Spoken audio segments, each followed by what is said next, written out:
ನಮಸ್ಕಾರ, ನನ್ನ ಹೆಸರು ದಯಾನಂದ್ ಶಂಕರಪ್ಪ ಯಣಗಿ. ಸಣ್ಣಂದಿರ್ತನ ಗಾಡಿ ಹೊಡಿದು ಕಲಿತೆ, ಅದರಿಂದ ಭಾಳ ಇಂಟ್ರೆಸ್ಟ್ ಆಯಿತು ಟ್ರ್ಯಾಕ್ಟರ್ ಬಗ್ಗೆ ಮತ್ತು ಫಾರ್ಮಿಂಗ್ ಬಗ್ಗೆ. ಯಾವ್ಯಾವ ಥರ ಕಷ್ಟಪಡ್ತಾರೆ ರೈತರು, ಅದ್ರ ಬಗ್ಗೆ ಅವ್ರಿಗೆ ಅರಿವು ಇರಲಿ ಅಂತೇಳಿ ಅಗ್ರಿ ಟೂರಿಸಮ್ನ ಆಯ್ಕೆ ಮಾಡ್ಕೊಂಡೆ.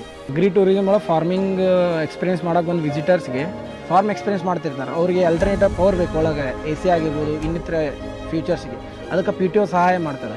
ಮತ್ತು ಗಾಡಿ ರೋಡ್ ಒಳಗೆ ಭಾಳ ಆರಾಮದಾಯಕ ಹೋಗ್ತದೆ. क्योंकि एग्री टूरिज्म तो कोई भी फार्मर कर सकता है, तो वाई डायना ट्रैक. ಅದು ಗಾಡಿ ಭಾಳ ಪವರ್ಫುಲ್ ಐತಿ. ಮತ್ತು ಕ್ವಾಡ್ರಾ ಪಿ ಟಿ ಒದಿಂದ ಅವ್ರು ಯಾವ ಥರ ಹೊಡಿಬೇಕು, ಗಾಡಿ ಪಿ ಟಿ ಒ ಸ್ಪೀಡ್ ಐತಲ್ಲ, ಯಾವ್ಯಾವ ಥರ ಬೇಕು ಅವ್ರು ಸೆಲೆಕ್ಟ್ ಮಾಡ್ಕೋಬೇಕು.